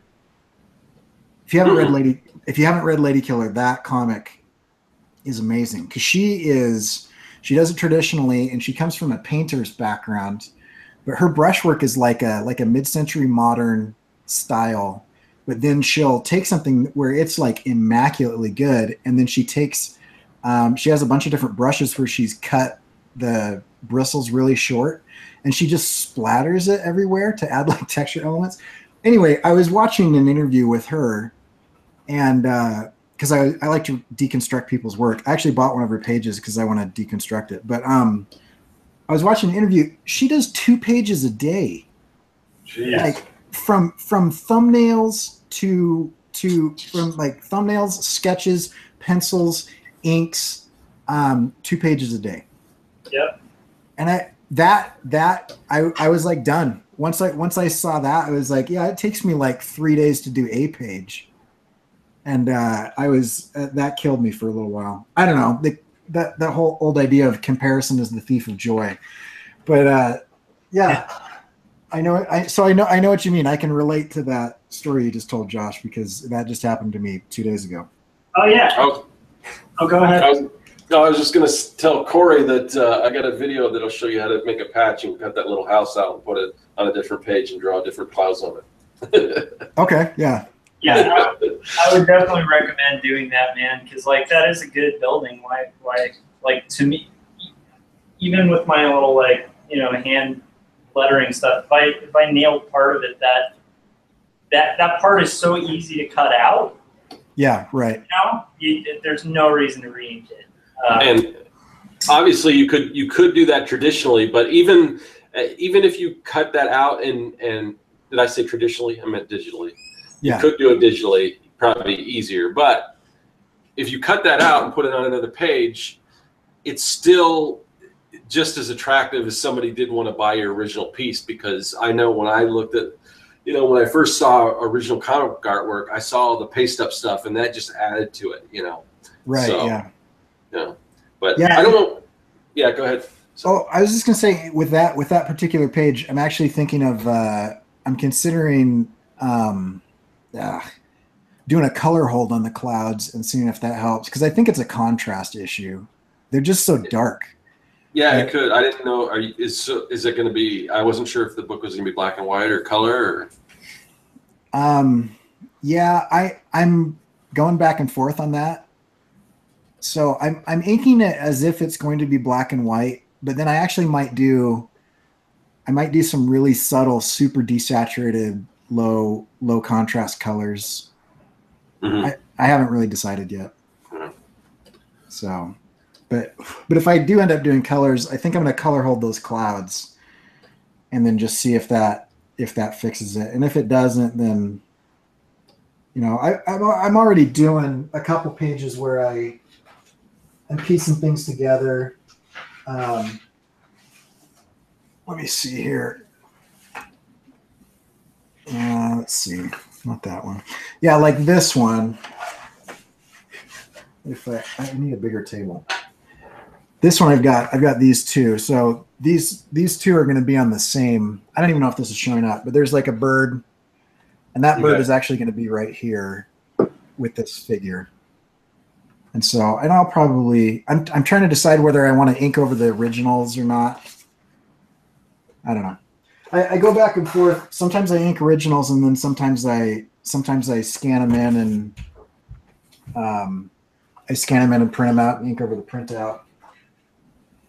But then I feel like that takes away my safety net, and I don't know. There's a level of risk that's removed that I like being there for ink, so I'm not sure. But yeah, so I don't know. I guess a lot of this topic is helpful for me because I am still not totally sure what my process is or what I like to do digitally or what I like to do traditionally.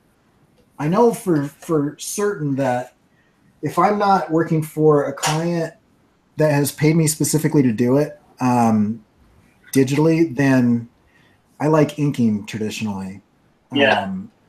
But everything else is kind of up in the air, and it really kind of depends on my mood and the project. And that's not necessarily the best way of doing things, but I don't know. Because I think I waste a lot of time switching it up. If I just got into a groove, I think it would be a lot better. Or at least a lot faster. I don't know though, like to get that groove, it's like you kind of have to switch it up to find out what your thing is, Yeah, that's true.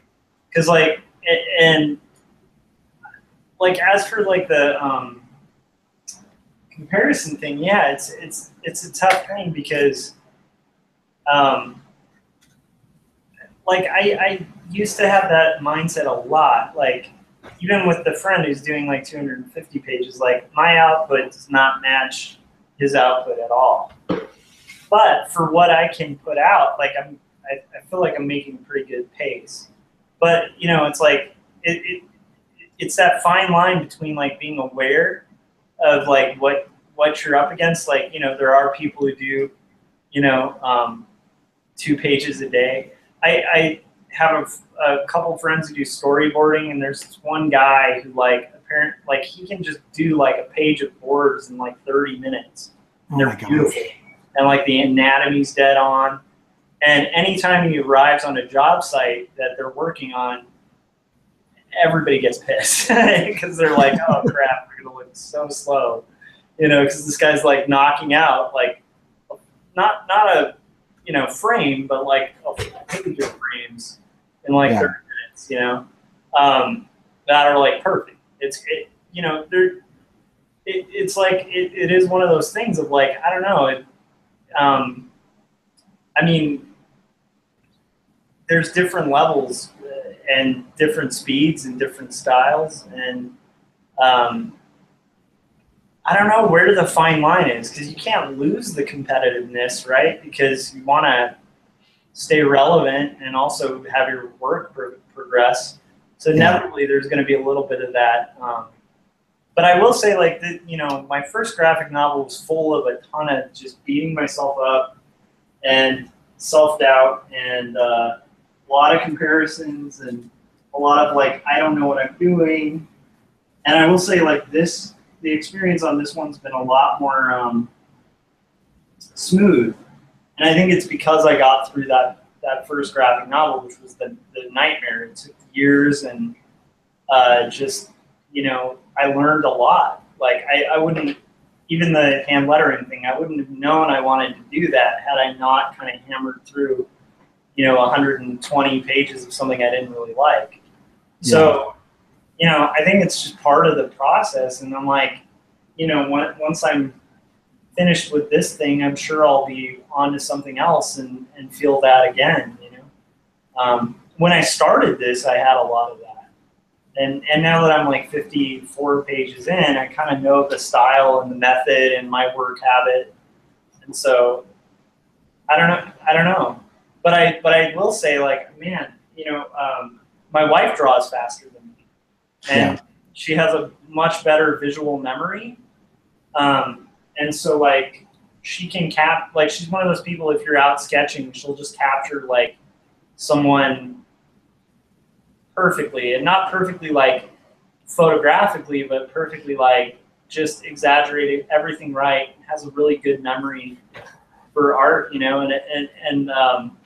I remember one time she was thinking about doing a comic, and she knocked out like 9 pages in 2 days, and they looked great. Excellent. And I was just like, oh man, like, I was pretty jealous, because I was like, I just can't do that. So but it's also a different style, like, so I don't know where the fine line is with that, but it's interesting to think about, because, it is one of those things. Even the guy I know who did the 250 pages felt like he wasn't working fast enough. And I was just like, you did a 250-page graphic novel in less than, like, in a year and a half that doesn't look like crap. Like, that's amazing. Yeah. For me, the line, because I think this is a really interesting topic, because I do this a lot. And I mean, I've surrounded myself with some of the most incredible illustrators alive. Like, above my drawing table, I've got Sean Crystal, Sean Gordon Murphy, Ryan Kelly. I've got a Kevin Cross page. I've got, now I'm forgetting some of their names, Ryan Otley. And so they're like hanging over where I draw. I'm constantly comparing my work to theirs. But where it becomes unhealthy is when I start comparing my personal value to their personal value. And so if I'm, for example, and this happens a lot, I'll say, because I'm super new to inking traditionally, I'll say, I don't know how to do this line. And I'll go through my, the original art that I bought, and I will say, oh, okay, Tommy did it this way, and Kevin did it this way, and Sean does it this way. And I'll kind of like pick apart what they're doing. They've got hundreds and hundreds of pages under their belt, more than I do. And so even in looking at their stuff and trying to deconstruct how they're doing it and then bringing my own style out, my own style isn't going to approach what I have on my wall, which is fine. And I'm totally fine with that. But as soon as I start to say that, I start to beat myself up or degrade my value, or my self-talk becomes toxic, that's when that's not healthy and not good. But I do think that you should constantly compare yourself to people that are better than you. Oh yeah. I mean, there's that old quote, or I don't know if it's an old quote, but I just don't remember who to attribute it to. But it's like, you don't want to be the smartest person in the room.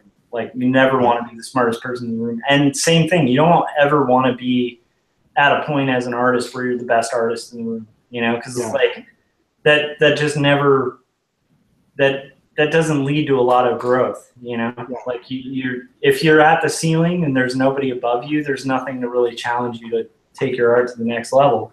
So that's part of why I even joined the Cartoonist Society thing. I want to be around guys who like outrank me, like, both in laurels and in skill, and, but there's also that thing that happens, like, the second I even joined that thing, I instantly had like inadequacy thing for like a long time after that, like for a couple days. Yeah. Just sent me down that tailspin, but it is interesting finding that balance, and yet you also don't want to lose, like, you don't want to be the guy who thinks you're a good singer who goes on American Idol or whatever. But then again, I don't know, like it's always a mix to me, because I guess, maybe that guy like has it better than everybody because they think what they're doing is good, Yeah. So yeah, that's a tough one. And I always am on the hunt. Like, another thing I do that's similar to that is I'm always thinking somebody has an easier way. Right. And even my friend who did the 250 pages, like, he didn't have a really big trick. He draws a little bit faster than me, but not much. He just, like, that's literally how much time he spent. Like, it's crazy. He just spent a lot of time. He must have been doing just 15-hour days every day. Yeah, I mean, like, I think it was like, because I know friends of his as well, and it's like, from what people have said, that's just kind of what he does. He gets off, like, he's a freelance writer, and then when he's not working on a freelance project, he's like comicking. And when he's not comicking, he's conventioning, and then he's comicking. That's it. Like, there's no nothing around it. So, like, to me, I still haven't really met somebody who has like the magic trick where it's like it's easy, Yeah. I've met people who say that, and then when you dig a little deeper, you find out like, there's a lot to this, Yeah. I remember thinking like certain styles would be easier, and I've rarely found that. That like I for a long time I thought like cartoon modern, when I was younger, I thought cartoon modern was really cheap and quick, and that like, it was like the lower end of animation. This is when I was really young. Uh-huh. And I remember trying it and being like, holy crap, like it's it's actually very difficult. And there's a reason, and like the guys who kind of founded it were all like, a lot of them were like some of the 9 old men, the guys who created the whole Disney look and the whole like supposed higher form. And that's what they were like, no, this is the stuff we want to do. This is the crazy challenging stuff. And yeah, it's weird. I don't know, like it's weird how as an artist, like there's little things like that seem to come back, where it's like, I don't know the solution to that, because I still, in my head, fool myself into thinking there's an easier, like somebody's figured out the trick, Yeah. To where this is like super fun and it's never work. I don't know. Well, and I've been reading a lot of Brene Brown, she's a researcher that researches shame and fear, and she talks about how to avoid or shorten what she calls shame spirals, where you basically just kick the crap out of yourself mentally until you stop. And she was invited to, she did a TED talk on shame. I don't, if you want to get the idea of who she is, just look up Brene Brown, and there's a TED talk. It's about 20 minutes long, But she, because of that TED Talk, she started speaking at a bunch of different things. And I was telling Josh about this earlier, but she was invited to go to Pixar and talk to them about, you know, how creativity and kind of self-doubt, you know, are linked and whatever.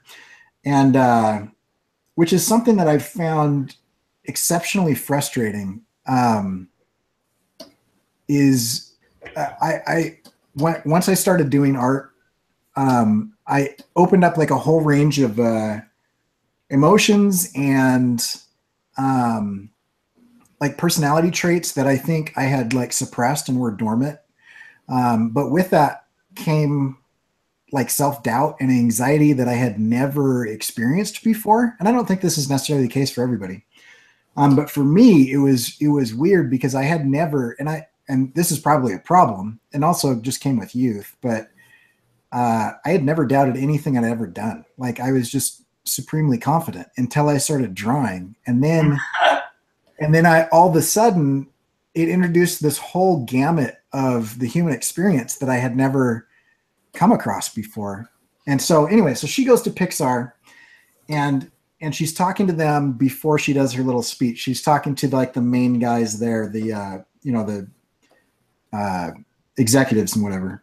And they're saying, you know, one of the reasons we brought you here was, you know, we're just kind of double checking if you have found a way to kind of shortcut this experience. But we don't think that there is a shortcut to it. But they found that in every movie that they've made, with every individual that works on that movie, that they start with kind of this enthusiasm and there's this kind of catharsis that's going on and everything. And then there's this slump, this hard middle, like after the initial boost comes, there's this rough, you know, self-doubt patch. And then they kind of fight through that and work through that. And then there's kind of an upswing to it. It's almost like the inverse of the story itself, where there's a building and then a climax and a falling off resolution. And they've basically said, we've seen this happen so much that we don't think that this is possible to skip. And then she was like, in her research has found that you can't, she calls it day 2. There's like a 3-day thing, but you can't skip day 2. Like you have to go through that process to get to real creative work. There is that part in the middle where it just gets hard no matter what you do. And there's no way to shortcut the hard part. Yeah. But there is that desire, because there are times when I sit down at the drawing table and it flows and I feel like I'm on fire and every line that I draw just feels like the perfect line and I just nail it all and it's great. And it's not a perfect drawing, but like the experience of it was really great. And then a couple days later, I'll just bomb sketch after sketch after sketch after sketch. And it's like, can I get that back when it felt good? You know, how do I do that? But I've come to believe that I think that the joy and the pain of it is the same thing. It's just a different part of the same experience. And so if you shut yourself off to the struggle, you will also diminish your ability to experience the success. I feel like I have gone way off tangent here, but no, anyway, yeah. No, that's good. I'm wondering if we should leave it at that, or if you guys have something else to say. I know we're probably over what we normally go as far as time wise. Yeah, I got one little thing to tack on. Yeah. I mean, I think that's 100% right. My own experience has also been, and I see this, like right now we're in rush season at my work, right? And I have to like direct these artists and like, it gets crazy. It gets hectic. What's being expected of us is insane. And there is a comfort in the fact that we know, like we've gotten through this every year, you know? And so it's like, there's a comfort because it's like, even if I'm doubting myself, like I know like last year we got through it and we hit our deadlines and, you know, like, yeah. So you still feel that kind of crazy this is impossible, it can't be done. And for me in my personal work, I think that's part of it too. I still get these massive anxieties, what used to be really massive anxieties, when I approached like this page. Like I took a little too long of a pause between thumbnails and drawing. So when it came to drawing the page, I was like screwing up a lot. And when I inked my first panel, it took forever. And it, like my control of my brush was just like not on. But there was a thing where I was able to power through it. And part of it was just the fact that I'm like, I've made this many pages so far, and I know what this is. Like, I know this is just that thing. And like, oddly enough, like it'll pass and it'll start flowing again. So it's kind of like, you know, like if you're riding a bike and you fall off the bike, you know, you still know how to ride a bike. You might be a little shook up and nervous about getting back on, but like part of what helps get over that fear is just like hitting it again, you know? And, but yeah, I mean, like, other than that, I mean, I think you pretty much nailed it. So yeah, it is getting pretty late. Man, we've gone a while, but great topic, Cory, really, like, seriously. Yeah. Thanks. All right. Well, why don't you tell us where you guys know where you can find my work? Go to quarterlyseries.com to check out my comic. Cory, where can we find your stuff? If you want to find me on YouTube, you can go to Cory Kerr. No, sorry. Yeah, actually go to corykerr.com/videos. And I have a page there where I've organized all the videos. And then everything else is at corykerr.com. And any of my videos have links to a bunch of different social media sites and stuff. So corykerr.com. And Scott, where can we find you, sir? Yeah, you can find me at Serkworks, most places on the internet. I'm more active on Instagram and, of course, YouTube. And also, we have a mailing list. So the way this works, if you're not familiar, or if you're new, we rotate. We always have a rotating third chair, which today is Cory, but sometimes we'll switch other people in and out. But it's, other than that, it's usually me and Josh. So it'll rotate between Josh's channel and my channel. So if you go to either of our channels, you may see, oh, there's an episode 71, and then there's an episode 73. Where's 72? Well, that's probably on Josh's channel. So just so you know where we are, sign up for the newsletter, and we like to send out like about 30 minutes beforehand, just an update to let you know where we are when we're going online, you know, all that stuff. And it's a good way to figure out where we are. And I'm either tired or the drugs are kicking in. So I don't know. Does that make sense? Yeah. Oh, and the link is in the description. Josh put the link in the description of the video here. Whatever. I'm fading. All right. We're gonna let Scott go and get into his drug-induced coma, and we will see you guys next week. All right, later, everyone. So yeah, thanks for having me on.